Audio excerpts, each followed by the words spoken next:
Idol, pwede bang mag-workout ang may rayuma or dapat home workout lang na dumbbell? Kuya, sinugot mo yung tanong mo.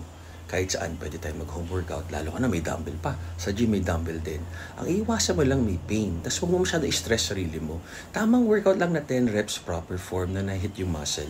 Huwag mo masyadong i-strain ang sarili mo. And then gradually, progressive overload. Tapos idol, ano ba yun? Ano yung best diet para umayat? 3 times a day ako nag-1 cup rice. So, 200 calories per cup ng rice. Minsan, hindi pa siya ganun ka-accurate. Minsan 3, minsan 4, minsan 500 calories. So, unless 15% body fat ka pababa, wag muna. Palta mo na lang ng veggies or fruits para nutrient dense. Tapos fiber, tapos samahan mo ng walking or kahit anong activity na cardio. Tapos mag-lift tayo ng weights. Idol, nag-workout ako, nagpapahinga ako, hindi lumalaki katuwang ko. So may mali sa ginagawa mo. Ikaw lang makakapagsabi nun. Diba? Huwag mo lokohin sarili mo. Tama